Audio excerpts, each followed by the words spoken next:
Praise the lord అండి అందరికీ. ఇది వరకు నిలబడి మాట్లాడేదాన్ని కదా, ఇప్పుడు చాలా నీరసంగా ఉంది. హెల్త్ ఏం బాగలేదు. మొన్న వీడియో పెట్టాను కదా, నా ఫేస్ చూస్తే మీకు అర్థమవుతుంది. అయినా దేవుడితో సమయం గడిపితే ఆరోగ్యమని నేను ద్వితీయోపదేశ కాండము 30వ అధ్యాయము 1వ వచనం నుంచి 10వ వచనం వరకు, నేను నీకు వినిపించిన ఈ సంగతులన్నీ అనగా దీవెనయు శాపమును నీ మీదకి వచ్చిన తర్వాత నీ దేవుడైన యెహోవా నిన్ను వెళ్ళగొట్టించిన సమస్త జలముల మధ్య వాటిని జ్ఞాపకం చేసుకుని నీ దేవుడైన యెహోవా వైపు తిరిగి నేడు నేను నీకు ఆజ్ఞాపించిన సమస్తమును బట్టి నీ పూర్ణ హృదయముతోనూ నీ పూర్ణ ఆత్మతోనూ ఆయన మాట నీవును నీ సంతతి వారును వినిన యెడల నీ దేవుడైన యెహోవా సరలో మిమ్మును తిరిగి రప్పించును. అయితే దేవుడు మీ పిల్లలతో మీతోనే దేవుడు మాట్లాడుతున్నాడు. మీరు దేని గురించి అయితే మీరు దేవుడిని అడుగుతున్నారో దాని గురించి దేవుడు మీతో మాట్లాడుతున్నాడు. అయితే దేవుడు చెప్పింది ఏంటంటే, మీరు దేవుని తట్టు తిరిగి ఆత్మతోనూ సత్యంతోనూ మనస్ఫూర్తిగా ఆత్మతోనూ సత్యంతోనూ మీ పిల్లలు ఇంటివారు మొత్తం దేవుని మాట వినిన యెడల నీ దేవుడైన మిమ్మల్ని సరసాల నుంచి, కష్టాల నుంచి, బాధల నుంచి మిమ్మల్ని విడిపిస్తానని దేవుడు మీతో మాట్లాడుతున్నాడు. కానీ ఎప్పుడు దేవుడు మీతో మాట్లాడాలి, మిమ్మల్ని విడిపించాలంటే మీరు మీ పిల్లలు కూడా దేవుని యందు ఉండాలని దేవుడు ఆశపడుతున్నాడు.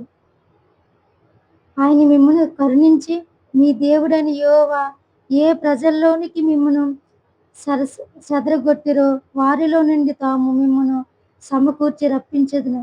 మిమ్మల్ని ఎవరైతే వెళ్ళగొట్టారో, ఎవరైతే అసహించుకున్నారో, ఎవరైతే అవమానించారో వాళ్ళందరిలో నుంచి మిమ్మల్ని విడిపిస్తానని దేవుడు మీతో మాట్లాడుతున్నాడు. మీలో ఎవరైనా ఆకాశ దిగంతములు వెళ్ళగొట్టబడినో అక్కడ నుండి నీ దేవుడైన యెహోవా మిమ్మును సమకూర్చి అక్కడి నుండి రప్పించును. ఎవరైతే అసలు కోలుకోలేని దెబ్బ మిమ్మల్ని కొట్టారో, ఎవరైతే మిమ్మల్ని ఎంతగానో అవమానించారో, బాధ పెట్టారో వాళ్ళ దగ్గర నుంచి దేవుడు మిమ్మల్ని విడిపిస్తానని మాట్లాడుతున్నాడు. మీ పితరులకు స్వాధీనపరిచిన దేశమును నీ దేవుడైన యెహోవా నిన్ను చేర్చును.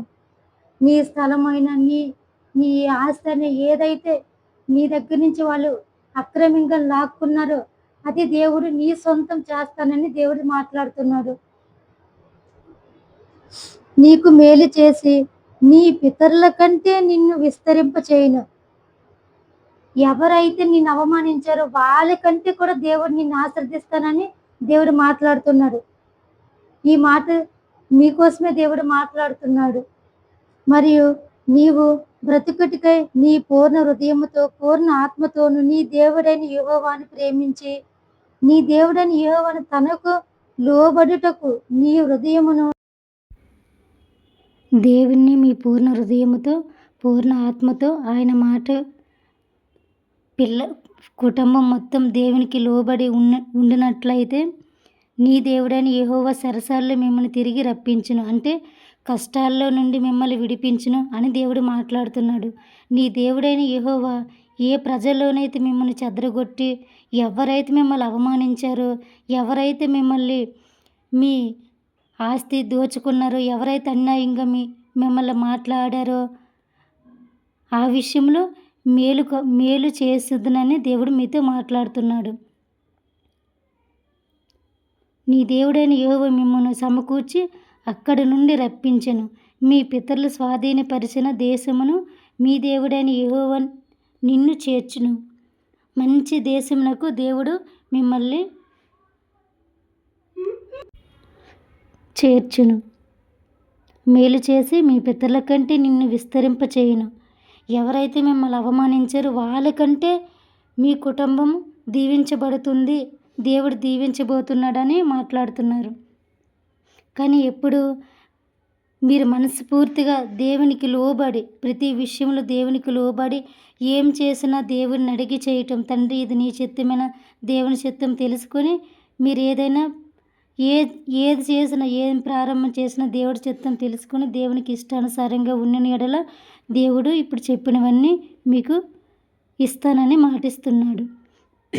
అప్పుడు నిన్ను హింసించిన నీ శత్రువుల మీదని నిన్ను ద్వేషించే వారి మీదకి నీ దేవుడైన యెహోవా సమస్త శాపమును మిమ్మల్ని ఎవరైతే వెళ్ళగొట్టారో, ఎవరైతే ఆస్తి స్వాధీనం చేసుకున్నారో, ఎవరైతే బాధ పెట్టారో, ఎవరైతే నిందలు వేశారో వాళ్ళందరికీ మిమ్మల్ని అన్ని మాటలు వాళ్ళకే దేవుడు వాళ్ళకి కోపపడతానని దేవుడు మాట్లాడుతున్నాడనమాట.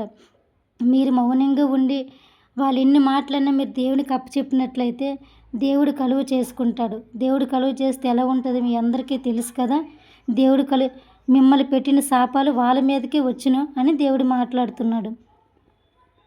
దేవుని మాట వినిన యెడల, దేవుని ఆజ్ఞలు పాటించిన యెడల, గైకొన్న యెడల మరియు నీ దేవుడైన యెహోవా నీ చేతి పనులన్నిటి విషయంలో గర్భఫలం కోసము మీరు ఎన్నో సంవత్సరాలుగా ప్రార్థన చేస్తున్నట్లయితే దేవుడు గర్భఫలం ఇస్తానని చెప్పాడు.